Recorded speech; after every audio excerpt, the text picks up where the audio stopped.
ครับนี่คือไลฟ์สไตล์ของคนที่อยู่คอนโดทองหล่อราคา200 ล้านครับทำเลเนี่ยไม่ต้องอธิบายให้ยากเลยอยู่ริมถนนสุขุมวิทหน้าปากซอยทองหล่อเลยครับติด BTS เลยค่ะถ้านับเฉพาะคอนโดที่พร้อมโอนในปี 2025 นี้นะคะตึกนี้คือตึกที่ว้าวที่สุดในประเทศไทยเลยค่ะเพราะอะไรรู้ไหมคะพี่วินอย่างแรกเนี่ยก็คือโลเคชันถูกต้องครับอย่างที่2สำคัญมากค่ะคือเรื่อง Product เพราะว่าที่นี่ทุกยูนิตคือ Penthouse ค่ะครับฉะนั้นนะครับที่นี่นะครับจะเป็นที่เดียวในประเทศไทยเลยครับที่เป็นคอนโดที่เป็นเพนท์เฮาส์ทุกชั้นเลยถ้าเราลองเปรียบเทียบกับโครงการซูเปอร์ลักชัวรี่คอนโดมิเนียมที่อื่นนะครับยังมีอีกหลายโครงการนะครับที่เป็นห้องแพงทุกห้องเลย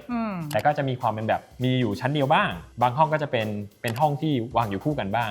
ซึ่งเขาก็อยู่ชั้นเดียวกันมีกำแพงร่วมกัน privacy ก็อาจจะต่ำกว่าตรงนี้เล็กน้อยแต่อันนี้เมื่อกี้ทุกคนก็เห็นละเดินเข้ามาปุ๊บก็คือบ้านเราเลยชั้นนี้คือบ้านเราทั้งชั้นเลย415 ตารางเมตรค่ะพอยูนิตมันน้อยเนี่ยทำให้ยูนิตที่เนี่ยค่ะมีทั้งหมด18ยูนิตเท่านั้นเองราคาเริ่มก็200 ล้านแล้วอะทุกคนเพราะฉะนั้นทุกคนที่มาอยู่ที่เนี่ยคือเทียร์เดียวกันหมดเลยค่ะครับย้ำนะครับห้องนี้ครับราคาเริ่มต้น229 ล้านครับตอนนี้นะคะบิมอยากจะอธิบายภาพรวมของตึกให้ทุกคนเข้าใจก่อนว่าอันนี้เนี่ยมันประกอบไปด้วยอะไรบ้างนะคะตึกนี้เนี่ยชั้นล่างนะคะเขาจะเป็นออโต้พาร์กิ้งบวกกับฟาซิลิตี้ค่ะประมาณชั้น 3-9 ส่วนด้านบนนะคะชั้น 32เนี่ยก็จะเป็นฟาซิลิตี้เช่นเดียวกันส่วนตรงกลางชั้น 10-31เนี่ยจะเป็นโซนพักอาศัยค่ะชั้นที่เราอยู่กันอย่างนี้ครับก็จะเป็นชั้นที่เป็น typical floor plan ห้องแบบนี้นะครับ400 ตารางเมตรนะครับโดยประมาณเนี่ยจะอยู่ตั้งแต่ชั้น10จนถึงชั้น20ครับรวมกันทั้งหมด11ห้องถัดมานะครับชั้น21 22 23เนี่ยก็จะเป็นชั้นแบบซิงเพล็กเหมือนกันที่มีระเบียงที่ค่อยๆไล่สเต็ปเข้าไปก็คือจะมีดูเพล็กอยู่อีก2ยูนิตแล้วก็มีทริปเพล็กอีก1ยูนิตขนาดประมาณ750 ตารางเมตรเลยทริปเพล็กนี่บ้าน3ชั้นเลยนะใช่ครับเขาก็จะมีบันไดที่เดินขึ้นเชื่อมกันภายในจริงๆนะอยากจะอธิบายความกว้างให้ทุกคนเข้าใจมิติตรงกันนะคะห้องที่บิมยืนอยู่ตอนนี้415 ตารางเมตรถ้าเกิดคิดง่ายๆนะคอนโดทั่วไปห้องหนึ่งประมาณ30 ตารางเมตรเริ่มต้นคูณประมาณ14ห้องทุกคนแต่ถ้านึกภาพด้วยขนาดเนี่ยไม่ออกนะครับจากเดิมที่เมื่อกี้เนี่ยเราผ่านตรงหน้าลิฟต์ล็อบบี้ถ้าเดินตามทางเดินเนี่ยครับยาวมาจนสุดฝั่งด้านนู้นเนี่ยความยาวในห้องนี้นะครับตรงที่เป็นเมนเซอร์คูลเลชันเนี่ยยาวเกือบ30 เมตรเลยทั้งยูนิตเนี่ยถ้ายาวทะลุไปตรงโซนเซอร์วิสเนี่ยประมาณ40 เมตรครับจริงๆแล้วนะคะโครงการของสโคปที่เรามองเห็นว่าค่อนข้างจะประสบความสำเร็จเนี่ยมาจากทีมงานที่โปรเฟชชั่นอลมากๆนะคะก็คือจะรันโดยคุณยงยุทธนะครับซึ่งคุณยงยุทธเนี่ยมีประสบการณ์ทางด้านอสังหาอยู่หลาย10 ปีมากนะครับเรียกว่าอยู่เป็นเบื้องหลังของโครงการดีๆสวยๆในเมืองไทยอยู่เยอะเลยครับจริงๆแล้วแบรนด์สโคปเนี่ยค่ะเขามีทั้งหมด3ที่ด้วยกันก็คือที่พร้อมสีแล้วก็ที่หลังสวนนะคะผู้ออกแบบ Exterior เนี่ยคือ KPF แล้วก็คนที่ดู Interior เนี่ยก็คือคุณโทมัสค่ะตอนนี้มาที่ทางสโคปทองหล่อครับเรียกว่าทำงานกันเริ่มเข้ามือถูกใจกันทางคุณยงยุทธนะครับเขาก็เลยคิดว่าอยากจะขอให้ทางคุณโทมัสนะครับมาเป็นที่ปรึกษาด้านการออกแบบทั้งสถาปัตยกรรมภายนอกแล้วก็สเปซภายในด้วยเลยครับถ้าเราขอยกตัวอย่างผลงานที่เป็นที่รู้จักของคุณโทมัสนะคะนั่นก็คืออพาร์ตเมนต์หลายๆที่นิวยอร์กนะคะอย่างเช่น157นะคะอันนี้จะเป็นตึกที่แบบสูงมากอยู่ตรงแมนฮัตตันนะคะติดกับเซ็นทรัลพาร์คเลยแล้วก็อีกที่นึงนะคะจะเป็นซูตันทาวเวอร์ค่ะอันนี้จะอยู่ตรงแมนฮัตตันอีสต์ไซด์ค่ะซึ่งทั้ง2โครงการนี้คุณโทมัสดูทั้ง exterior แล้วก็ interior เลยค่ะนอกเหนือจาก2ตึกนี้ครับจริงๆแล้วในอเมริกายังมีอีกหลายที่นะครับจะมีโรงแรมที่ไมอามี่มีอพาร์ตเมนต์แถว LA นอกอเมริกาเนี่ยจริงๆจะมีแถวลอนดอนด้วยที่เป็นคอนโดมิเนียมที่แบบดูเด่นๆของเขาครับลักษณะการวางฟลอร์แพลนของที่นี่นะคะจะไม่เหมือนที่อื่นเราเดินเข้ามาตั้งแต่ข้างหน้าเนี่ยทุกคนจะสังเกตว่ามันเป็นห้องนอนที่อยู่หน้าบ้านก่อนตรงคอริดอร์ตรงนั้นจะแจกจ่ายไปเป็นห้องน้ำแล้วก็ห้องนอนประมาณ4ห้องนะคะเดินเข้ามาตรงนี้ถึงจะเป็นจุดที่พรามที่สุดของห้องเพราะว่าเขาตั้งใจเอาจุดนี้ไว้สำหรับเป็น living area ค่ะพื้นที่ทั้งหมดตรงนี้นะครับทางโครงการเนี่ยเขาจะตั้งชื่อว่า Great Room ครับก็จะเป็นพื้นที่ Open Plan อันใหญ่เลยถ้าสังเกตดูนะครับเสาเนี่ยมันจะอยู่ที่ริมของตัวอาคารแล้วก็ไม่มีเสาอยู่ตรงกลางเลยขนาดกะคร่าวๆดูเนี่ยครับประมาณ16 คูณ 8 เมตรได้ครับมันก็จะมีเฟอร์นิเจอร์หลายหลักชิ้นที่มารวมตัวกันอยู่ตรงนี้ครับมันจะมีเฟอร์นิเจอร์ประมาณ3เซตใช่ไหมทุกคนที่เห็นอยู่เฟอร์นิเจอร์เหล่านี้มาจาก30 แบรนด์ทั่วโลกเลยนะก็คือเป็นการคัดเลือกจากคุณโทมัสนะคะซึ่งเป็น Interior Designer แล้วก็ดูแลในส่วน Exterior ด้วยค่ะเวลาที่เขาเลือกมาแต่ละตัวมันไม่ได้มีแบบตัวไหนเด่นกว่าตัวไหนเป็นพระเอกอะไรเงี้ยแต่ทุกอันมันมีความโดดเด่นในตัวเองและดีไซน์แต่ละอันคือยูนิคมากๆไม่ว่าจะแพนกล้องไปตรงไหนก็สวยและโดดเด่นเหมือนกันใช่ครับตัวนั่งตรงนี้ close up 1 ทีก็ดูเป็นแบบ Instagram มากได้รูปโปรไฟล์ละตัวแพ็กเกจตัวนี้นะคะจะแถมให้กับห้องนี้เลยก็คือเป็นแพ็คราคา 41.5 ล้านบาทค่ะครับแล้วก็ไม่ใช่แค่คุณผู้ชมเห็นอยู่แค่ตรงนี้นะครับก็จะรวมกับพื้นที่ข้างหลังที่เป็น Family Area ตัว Balcony แล้วก็ตัวในห้องนอนด้วยครับ ถัดมาขออธิบายถึงพื้นที่ข้างหลังนี้ครับก็คือตัวกระจกที่อยู่รอบอาคารเนี่ยครับผมพูดว่ากระจกสเปคตรงนี้เนี่ยมันจะเป็นกระจกที่เป็นอินซูเลตนะครับดับเบิลเกรสความหนาประมาณ31มิลลิเมตรเลยครับก็คือเป็นกระจก2ชั้นมีแอร์แกปตรงกลางซึ่งกระจกตรงนี้เนี่ยมันมีความเป็นฉนวนอย่างเช่นวันนี้เนี่ยอากาศค่อนข้างร้อนมากก็คือแดดที่ส่องเข้ามาเนี่ยก็ยังเรียกว่าไม่ได้ร้อนนะครับนอกจากความร้อนแล้วอ่ะแสงก็ไม่จ้าแล้วเสียงก็ไม่เข้ามาด้วยใช่ครับซึ่งสเปคนี้อะค่ะเรียกว่าดีกว่าคอนโดทั่วไป4 เท่าเลยนะถัดมาพูดถึงผ้าม่านครับผ้าม่านตรงนี้เนี่ยค่ะจะเป็นม่านโปร่งนะแต่มันจะมีม่านอีกตัวหนึ่งค่ะทุกคนที่โครงการให้มานั่นก็คือม่านทึบค่ะไหนพกมาจากบ้านเลยอันนี้จริงๆของห้องที่นี่ครับก็คือมันจะมีรีโมทอย่างนี้แล้วก็มาพร้อมตัวม่านทึบเนี่ยครับสาเหตุที่เขาให้ม่านทึบเนี่ยนะคะเพราะว่าเขาอยากจะให้ตัวโครงการเนี่ยมีฟาสาดที่มันสวยตั้งแต่วันนี้ไปจนถึงวันต่อๆไปค่ะเพราะว่าที่อื่นที่เป็นคอนโดในประเทศไทยนะคะเขาติดม่านกันเองใช่ไหมเพราะฉะนั้นสีของม่านเนี่ยมันก็จะแรนดอมมากๆจะไม่เหมือนกันเวลาเรามองจากข้างนอกเข้ามาที่โครงการเนี่ยมันจะทำให้มันมีความคัลเลอร์ฟูลไปหน่อยเพราะฉะนั้นเขาเลยพยายามควบคุมสิ่งนี้ค่ะให้มันมีความเหมือนกันทุกๆห้องก็เลยให้ม่านทึบไปเป็นแบบนี้ค่ะซึ่งตัวม่านทึบนะครับมันจะมีรางที่ถูกอินสตอลมาพร้อมหน้าต่างนะครับไม่สังเกตเนี่ยมองไม่ออกเลยดีเทลเนียบมากใช่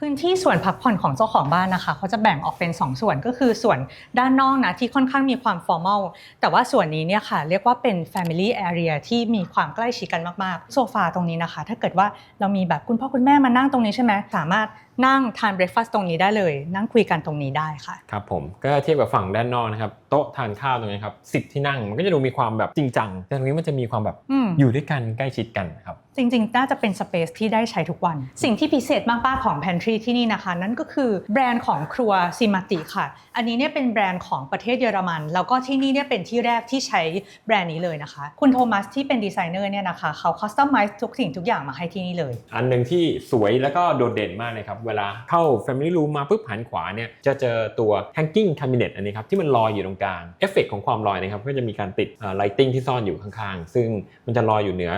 slabที่เป็นกรอบของหินอ่อนอันนี้ครับที่เราพูดมาทั้งหมดเนี่ยจะเป็นสิ่งที่ค่อนข้างจะพิเศษกว่าที่อื่นแต่ว่าจะมีสิ่งที่เขาจัดเต็มมาเหมือนกับคอนโดซูเปอร์ลักชัวรี่ที่อื่นๆนะคะอย่างเช่นกักกะนาวซับซีโร่แล้วก็แบงโคค่ะแต่จำนวนของนี้ครับที่เป็นฟิกเจอร์แต่ละอย่างเนี่ยมันมีเยอะแล้วก็ใหญ่พิเศษเลยอย่างเช่นซิงค์บังโคตรงนี้ครับ2หลุมใหญ่ๆ90เซนใช้แบบสบายๆเลยเป็นเซนเตอร์ดีไซน์ที่แบบต่อมาข้างหลังนี้ตรงนี้ก็จะมีฮอปอย่างก็คานาวไซส์90เซนเหมือนกันต่อกับโอเว่นข้างล่างนี้ด้วยและด้วยความที่ครัวเขาใหญ่มากนี่เองค่ะเขาก็เลยกระจายฟังก์ชันออกไปได้รอบๆเลยยกตัวอย่างเช่นด้านนี้เนี่ยก็จะเป็นตู้เย็นของ Sub-Zero ค่ะจะเป็น2บานแบบนี้เลยส่วนด้านนี้นะคะก็จะเป็นตัวฟรีเซอร์ของ Sub-Zero เช่นเดียวกันค่ะครับมาดูฝั่งด้านนี้เนี่ยจะมีคาบิเนตอีกหลายชิ้นเลยครับมีโอเว่นเพิ่มเติมจากฝั่งด้านนู้นด้วยเป็นตัวเล็กนะครับก็มีไมโครเวฟอยู่ข้างบนนอกจากนั้นนะคะของเย็นยังไม่หมดนะตรงนี้ก็จะมีตู้ไวน์ของ Sub-Zero ด้วยค่ะสามารถเก็บได้หลายขวดเลยส่วนมุมฝั่งด้านนี้เนี่ยก็จะเป็นเคาน์เตอร์อีก1ตัวครับดีไซน์ตอนนี้เนี่ยมันจะดูเหมือนเป็นบาร์เหล้านะจริงๆแล้วในนี้เนี่ยจะมีงานระบบที่เป็นน้ำทิ้งกับน้ำดีอยู่ด้วยมันสามารถยัดฟังก์ชันอีกหลายอย่างได้เช่นเครื่องกรองน้ำหรือว่าเครื่องชงกาแฟจริงๆบิมมองว่าทางโอนเนอร์คุณยงเนี่ยค่ะคิดมาค่อนข้างครบเลยว่าสิ่งนี้มันเป็นสิ่งที่จำเป็นต่อบ้านสมัยนี้จริงๆมันก็แยกฟังก์ชันชัดเจนครับด้านนู้นทำอาหารนี้ชงกาแฟครับใช่อีกพื้นที่หนึ่งบริเวณนี้นะคะก็จะเป็นส่วนที่เป็นเซมิเอาท์ดอร์นะก็จะเป็นบัลคอนี่แบบนี้ซึ่งเราสามารถเลือกได้นะคะถ้าเกิดว่าเปิดประตูแบบนี้เลยอากาศก็จะโฟลว์ออกมานะคะพื้นที่ก็จะเชื่อมต่อกันแต่ถ้าเกิดว่าเราเลือกที่จะปิดประตูนะคะเราก็เปิดตรงนี้เนี่ยตรงนี้ก็จะเทิร์นกลายเป็นบัลคอนี่เลยค่ะครับผมคอนเซปต์ของการใช้บัลคอนี่แบบที่ปรับเปลี่ยนได้เป็นอินดอร์เอาท์ดอร์ได้นะครับทางคุณยงเนี่ยเขาเคยตั้งชื่อคอนเซปต์นี้ว่าแบบดับเบิลสกินใช่ค่ะซึ่งสิ่งนี้จริงๆเป็นสิ่งที่จำเป็นมากๆกับคอนโดที่มีพื้นที่ขนาดเล็กนะคะการที่เราได้พื้นที่ระเบียงกลับคืนมากลายเป็นพื้นที่ภายในเนี่ยเรียกว่าตอบโจทย์มากๆราคาของคอนโดที่นี่เนี่ย500,000 บาทต่อตารางเมตรเนี่ยถ้าระเบียงใหญ่ๆขนาดนี้เนี่ยเรามีอยู่แล้วเราแบบไม่ชอบไม่ได้ใช้มันน่าเสียดายมากเลยนะมูลค่าเยอะด้วยความที่พอมันเป็นระเบียงที่สามารถทรีตออกมาเป็นเอาท์ดอร์ได้เนี่ยพอเราเปิดปุ๊บปกติเวลามีฝนมันก็จะมีการสาดบ้างพื้นที่ตรงนี้เนี่ยมันถูกดีไซน์มาให้มีสโลปปูหินอ่อนเดรนไปหาฟอร์เดนเลยพิเศษตรงที่เราสามารถพาน้องหมาน้องแมวเนี่ยมาเลี้ยงอยู่ตรงนี้ได้ถ้ามีการขับถ่ายสามารถล้างพื้นได้เลยครับอีกอย่างหนึ่งค่ะที่อยากพูดนั่นก็คือ ตรงนี้เนี่ยเรายืนแล้วไม่ร้อนเลยเพราะว่าอะไรเพราะว่าเขามีแอร์ที่เป็นแอร์ outdoor ค่ะไม่ตอนนี้เรามีแอร์ไหลอยู่ โอเค เย็นสบายครับ โอเค แต่สมมุติจริงๆนะครับถ้าเราแบบปิดประตูบานเลื่อนตรงนี้แล้วเทิร์นตรงนี้เป็นบัลคอนี่จริงๆเนี่ยอากาศข้างนอกมันก็จะเข้ามาจริงๆมันก็จะมีความร้อนเข้ามาแต่แอร์ข้างบนตรงนี้ครับมันจะมีระบบแอร์ที่ชื่อว่า outdoor air unit เหมือนเรานั่งอยู่สเปซ outdoor แต่ยังได้ความเย็นอยู่ครับเรียกว่าเป็นฟังก์ชันที่ตอบโจทย์กับประเทศไทยมากๆเลยค่ะสเปเชียลมากไม่มีที่ไหน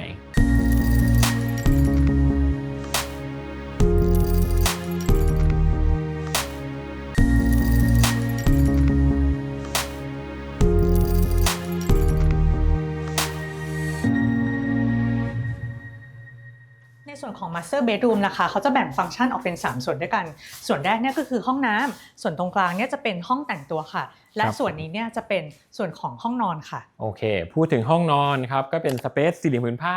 ง่ายๆนะครับตรงเตียงนอนนะครับจริงๆค่อนข้างกว้างสามารถวางเตียงที่มันใหญ่กว่านี้ก็ได้เป็นแคลิฟอร์เนียคิงก็ได้ครับแล้วก็พื้นที่ด้านข้างเนี่ยจริงๆจะมีพื้นที่ที่สามารถวางแบบโซฟาเบดตรงนี้ได้1ชุดครับแล้วก็อีกอย่างหนึ่งที่เรายังไม่ได้พูดถึงเลยนะคะนั่นก็คือระบบแอร์ของที่นี่นะคะอันนี้เนี่ยเขาจะเป็นระบบแอร์แบบกรองฝุ่น PM 2.5 นะคะแล้วก็พลาสมาได้ด้วยค่ะสเปซถัดไปครับที่เราเดินผ่านมาแล้วจริงๆจะเป็น walk in closet สเปซค่อนข้างใหญ่นะเลี้ยวเข้าซอยด้านนู้นไปจะมาพร้อมกับชุดตู้เสื้อผ้าของลีม่าครับห้องน้ำโดยทั่วไปเนี่ยนะคะเขาจะให้ของ3อย่างมาตรฐานมานะคะนั่นก็คืออ่างล้างมือชาวเวอร์แล้วก็โถสุขภัณฑ์ค่ะแต่สำหรับ Master Bathroom ที่นี่นะเขาให้มาถึง9อย่างเลยเรียกว่า nice feature ค่ะเริ่มต้นด้วย2อย่างนี้ก่อนเป็น his and her basin ครับก็คือสามารถจะมาใช้อ่างล้างหน้าพร้อมกันได้นับ2เรียงจากขวาไปซ้ายนะครับก็คือ bathtubซึ่งบัตทับเนี่ยจริงๆก็มีก๊อกของบัตทับอยู่แล้ว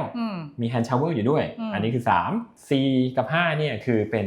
his and her shower ครับมันก็จะเป็นแฮนด์ชาวเวอร์ที่แบบมันยืนอาบพร้อมกันได้มีปุ่มปรับของแต่ละคนแยกอุณหภูมิกันอันที่6ก็คือข้างบน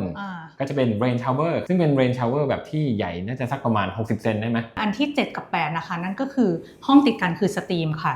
แล้วก็จะมีชาวเวอร์ข้างในด้วยคือเวลาเราใช้งานเราสามารถเลือกได้ว่าเราจะสตรีมปุ๊บแล้วเราก็จะอาบน้ำในนั้นจบเลยก็ได้หรือถ้าเกิดเราต้องการปรับอุณหภูมิร่างกายเราสามารถเปิดประตูออกมาใช้ชาวเวอร์ตรงนี้แล้วก็กลับไปสตรีมร้อนใหม่สลับร้อนเย็นได้ครับก็ดีเทลอย่างหนึ่งที่เขาทำมาเนี่ยก็คือตัวฝ้าเนี่ยจะเป็นหินเพราะฉะนั้นข้างในมันจะเหมือนเป็นบ็อกซ์ของหินเลยใช่ไหมคะสาเหตุที่เขาใช้หินอ่อนไปทำจนถึงฝ้าเพดานนะครับพอมันเป็นห้องที่มันเป็นสตรีมปุ๊บเนี่ยมันมีไอ้น้ำอยู่นี้ค่อนข้างเยอะฝ้าเพดานมันชื้นได้ฉะนั้นปกติห้องสตรีมปกติเนี่ยมันจะเป็นฝ้าที่เป็นแบบเป็นพลาสติกอันนี้จะเต็มเลยหินอ่อนครับชิ้นที่9เนี่ยจะเป็นห้องทอยเลทเป็นโถสุขภัณฑ์อัตโนมัติ วอชเลทใช่ครับแล้วก็เป็นบัวหังด้วยเรียกว่าจัดเต็มมากๆเลยครับ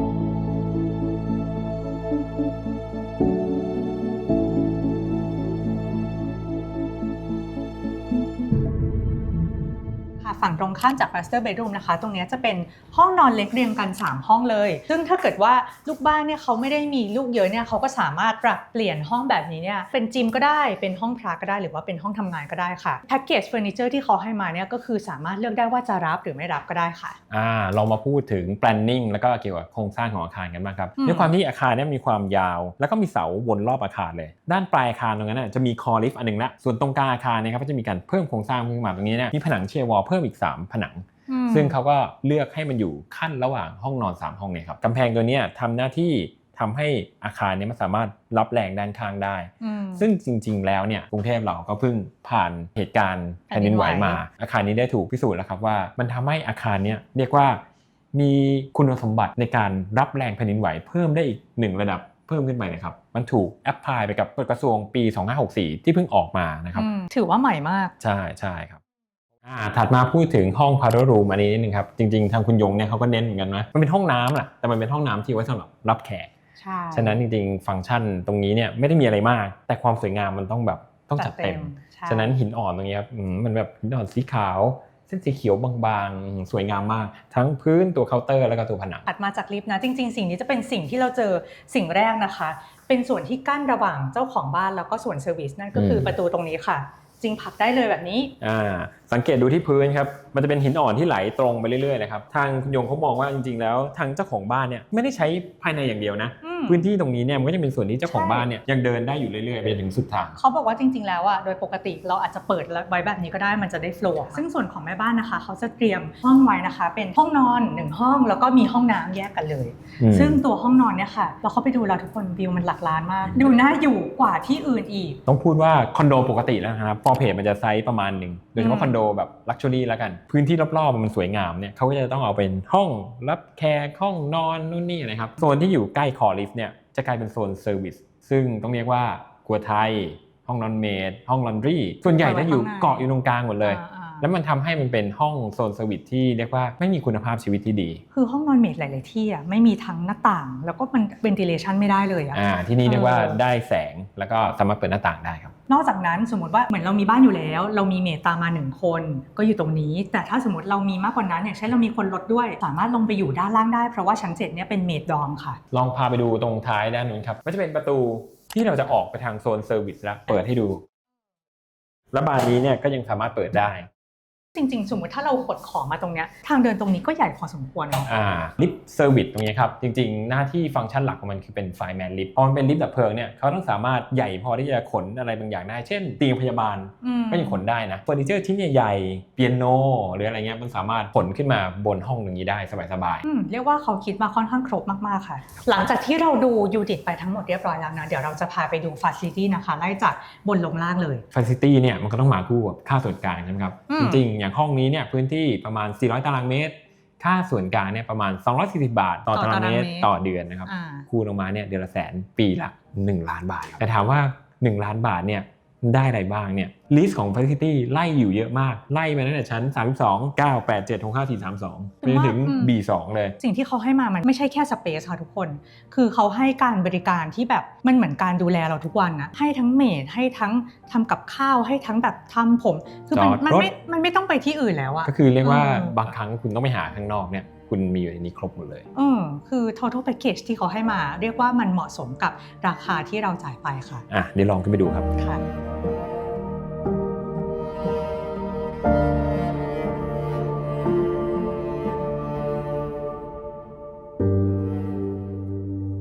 ชั้นนี้นะคะจะเป็นชั้น32ค่ะอยู่บริเวณชั้นสูงสุดของอาคารเลยซึ่งอันนี้จะเรียกว่าเป็น Sky Lounge ค่ะดูวิวครับสวยงามอลังการใช่ซึ่งชั้นนี้จะเป็นห้องจัดเลี้ยงใช่ไหมคะพี่โดยที่คอร์เนอร์ฝั่งด้านนี้นะครับก็จะเป็นโต๊ะที่นั่งประมาณ12ที่นั่งแบบนี้ครับใหญ่โตอลังการสังเกต texture ของหินนี้บีมรู้ไหมเรียกว่าหินลายอะไรรู้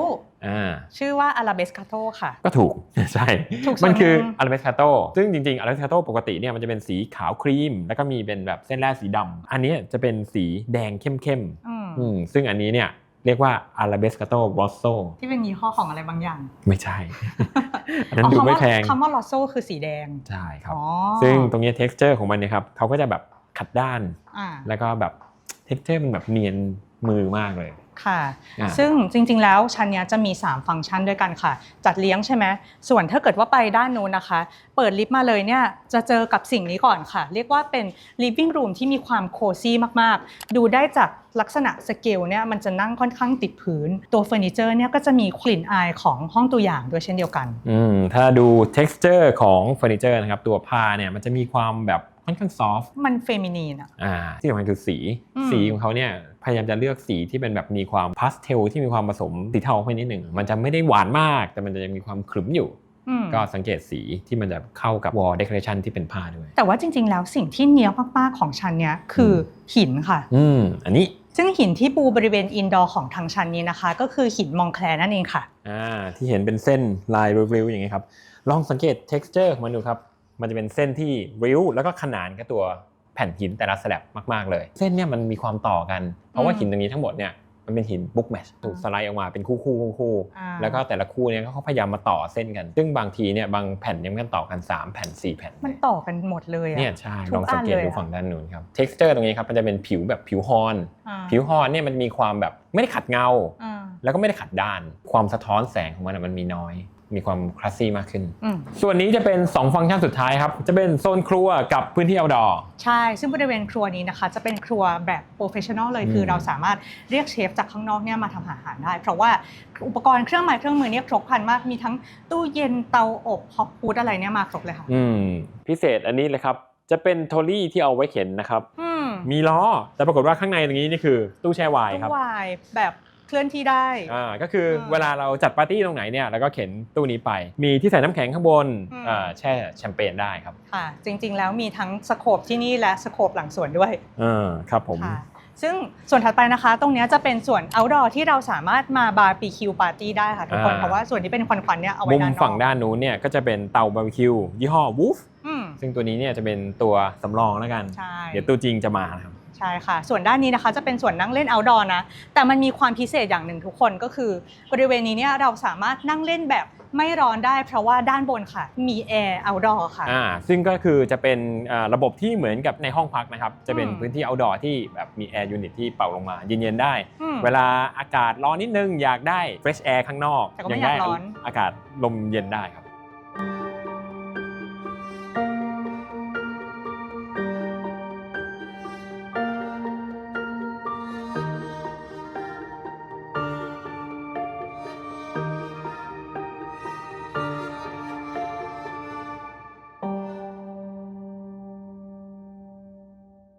ลงมาจากชั้น32ครับตอนนี้มาอยู่ที่ชั้น9พื้นที่ทั้งหมดตรงนี้เรียกว่า lounge แล้วก็โซนแรกนะครับจะเป็นคาเฟ่ครับใช่ซึ่งบริเวณนี้นะคะจะมีทั้งที่นั่งที่เป็นแบบบาร์แล้วก็นั่งชิลแบบนี้ด้วย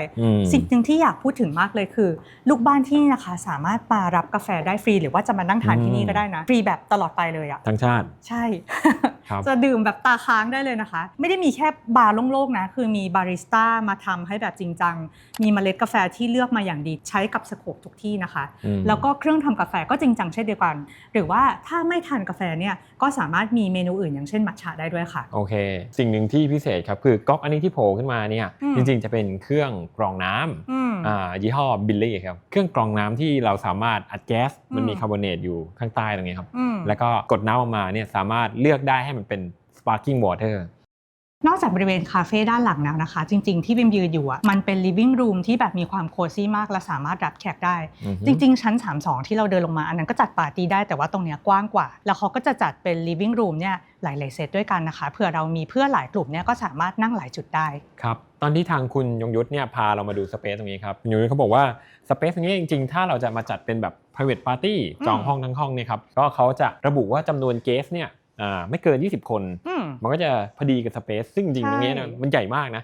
30คนเนี่ยจริงๆก็อยู่ได้สบายครับใช่ซึ่งจริงๆนอกจากส่วน living room อ่ะด้านหลังบิมตรงเนี้ยก็คือจะเป็นโต๊ะทานข้าวซึ่งนั่งได้หลายคนเลยค่ะจริงๆเวลาที่เราเดินออกจากลิฟต์มานะคะจะมีอีกโซนหนึ่งที่เป็นโซนลับเรียกว่าเป็นโซนที่บิมชอบมากเลยก็คือเป็นโซนของ dressing room ค่ะอันนี้เนี่ยจริงๆเดินเข้าไปปุ๊บจะเป็นห้องที่แบบค่อนข้างกว้างเลยนะแล้วเขาก็จะมีเป็นโต๊ะแต่งหน้านะคะแล้วก็จะมีเป็นเก้าอี้ทำเล็บแล้วก็มีเตียงสระผมด้วยสิ่งที่แบบพิเศษมากเลยค่ะก็คือเขามีช่างประจำโครงการนะทุกคนคือเป็นช่างสระผมใดผมอะไรเงี้ยถ้าเราไปลูกบ้านนะก็คือสามารถมาใช้บริการได้เลย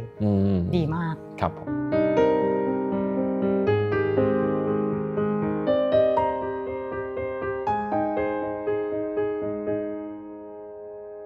ตอนนี้เรามาที่ชั้น8นะครับก็จะเป็น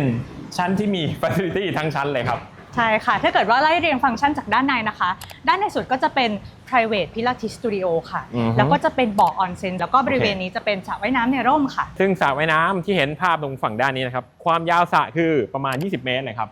แล้วก็ด้านท้ายตรงนี้นะครับก็จะเป็นพื้นที่ที่เป็นสระว่ายน้ำของสระเด็กครับโดยที่ระบบของสระว่ายน้ำตรงนี้ทั้งหมดเนี่ยมันจะเป็นระบบที่เป็นสระแบบ fresh water ครับคือยังไงก็คือเป็นระบบที่เรียกว่าไม่ใช้คลอรีนแล้วก็ไม่ได้ใช้เกลือเยอะมากเท่าไหร่ก็ทำให้ผิวพรรณของเราดีใช่แล้วก็ยังฆ่าเชื้อโรคได้ดีอยู่ครับจริงๆชั้นเนี้ยเป็นว่าสิ่งที่เด่นที่สุดเลยคือเรื่องสเปซสเปซจริงๆก็ต้องพูดว่ามันเป็นสระที่เป็นอันเดอร์เชดเนาะฉะนั้นอย่างแรกเลยคือเรื่องแดดเรื่องฝนถ้าใครอยากจะว่ายแล้วก็ไม่ต้องกลัวเรื่องแสงแดดตรงนี้ก็จะเป็นสเปซที่ดีครับแล้วก็ส่วนหินค่ะทั้งพื้นที่เรายืนกันอยู่ตรงนี้ทั้งเสาที่มีความโค้งมนแล้วก็ตัวฝ้าเพดาน ทั้งหมดนี่คือเป็นหินชนิดเดียวกันหมดเลยชื่อ White Opus จริงๆแล้วอ่ะชั้นเนี้ยพอเขาใช้ทั้งพื้นทั้งเสาแล้วก็ตัวฝ้าเนี่ยค่ะเล่าเรื่องเป็นหินตัวเดียวกันมันเลยทำให้มันมีความสมูทมากแต่ในขณะเดียวกันมันไม่ตะโกนจนเกินไปพอมาดูดีเทลเล็กๆน้อยๆนะครับอย่างเสาต้นหนึ่งนี่ครับลายของหินเนี่ยมันจะพันต่อกันเป็นรอบเลยแม้กระทั่งผนังหินชิ้นใหญ่อันนู้นฝั่งด้านนู้นประมาณความยาวประมาณ6 เมตรก็เป็นแบบบุ๊กแมทเซตใหญ่เลยจริงๆชั้นเนี้ยแสดงให้เห็นถึงความเนี๊ยบในการออกแบบที่นี่ได้อย่างดีเลยค่ะครับผมตอนนี้เราจะมาพูดถึง facility ที่อยู่ชั้นด้านล่างของนี้ลงไปนะครับอาคารตรงนี้เนี่ยจะเป็นอาคารที่เป็นทรงยาวใช่ไหมครับพื้นที่ทั้งหมดฝั่งด้านหน้าไล่ตั้งแต่ชั้น7ลงไปถึงชั้น3นะครับก็จะเป็นพื้นที่ของ Automate Parking ครับส่วนครึ่งด้านหลังเนี่ยจะเป็น facility แยกชั้นตั้งแต่ชั้น7ไล่ลงไปใช่คือชั้นบนๆน่ะเขายังได้เต็มฟลอร์อย่างชั้นที่เรายืนแต่ล่างๆเนี่ยก็คืออาจจะได้พื้นที่ที่ไม่ได้ใหญ่มากอย่างชั้น7เนี่ยค่ะก็จะเป็นชั้นเมดดอมชั้น6คืออะไรครับจำไม่ได้ชั้นเด็กก็จะเป็นfacility จิ๋วน่ารักมากทุกคนคือในชั้นนั้นน่ะของทุกอย่างจะจิ๋วทุกอย่างเลยค่ะห้องน้ำหรือว่าตู้เย็นอะไรต่างๆก็จะเป็นสเกลเด็กหมดเลยถ้าบีมเดินเข้าไปก็จะกลายเป็นยักษ์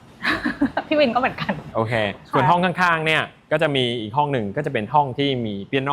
เก็บเสียงอย่างดีเลยก็คือสามารถให้คุณครูเข้ามาสอนเรียนเปียโนได้ส่วนชั้น5เนี่ยค่ะก็จะเป็นชั้นของสปาบิมชอบที่เขาเรียงฟังก์ชันทุกอย่างอยู่ในที่เดียวกันเราสามารถบุ๊กกิ้งแล้วก็มาใช้งานแบบ private ได้เลยค่ะเขามีไดสั้นให้ใช้ด้วยอันนี้แบบดีมากชั้น4คือ headquarter ค่ะอันนี้เนี่ยเป็นส่วนที่สามารถทั้งตัดขนทั้งอาบน้ำได้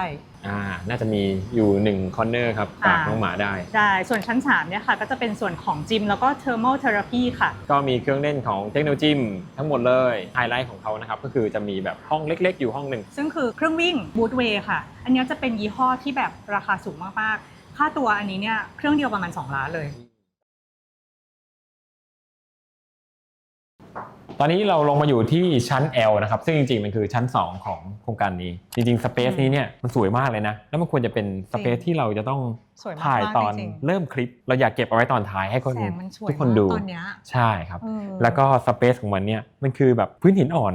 ที่ไหลขึ้นมาเป็นเคาน์เตอร์หินอ่อนโค้งๆอย่างเงี้ยครับนอกจากฟังก์ชันในการรับแขกตรงนี้แล้วเนี่ยด้านหลังนะคะก็จะมีส่วนที่เป็นพื้นที่ห้องประชุมซึ่งลูกบ้านเนี่ยสามารถมาจองใช้งานได้เช่นเดียวกันนอกจากนั้นอิมเพรสชั่นแรกเลยนะคือเป็นคอนโดที่ทุกคนต้องเดินบันไดเลื่อนขึ้นมาค่ะอันนี้ชอบมากใช่ก็คือเวลาเราขับรถเข้ามาชั้นล่างใช่ไหมครับเซอร์วิสของนี้เนี่ยที่ทุกคนต้องใช้แทบจะทุกวันเลยคือการให้วาเล่ไปจอดใช่ค่ะที่นี่เนี่ยเขาวาเล่ทั้ง24 ชั่วโมง 7 วันเลยเราสามารถเลือกได้เข้าออกได้ตลอดเวลาเลยค่ะลองนึกภาพว่าไลฟ์สไตล์ของคนที่จะมาอยู่คอนโด200 ล้านอย่างนี้นะครับจริงๆคงจะมี2ประเภทหนึ่งคือมีโชเฟอร์ที่ขับรถให้ซึ่งมีโชเฟอร์เราใช่เราก็ลงรถข้างหน้า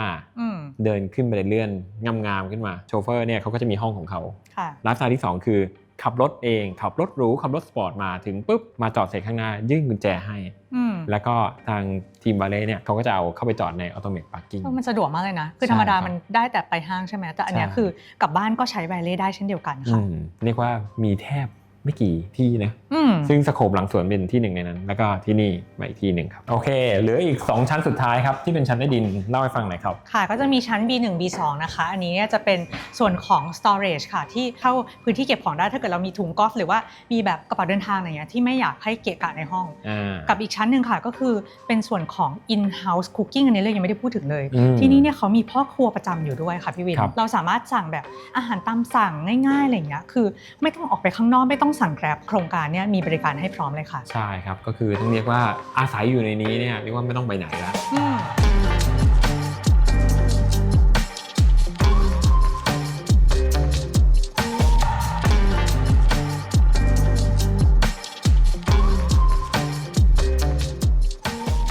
โอเคค่ะจากที่ทุกคนดูมาทั้งคลิปแล้วเนี่ยปิมขอสรุปสั้นๆง่ายๆในครั้งนี้เนี่ยได้ในประโยคเดียว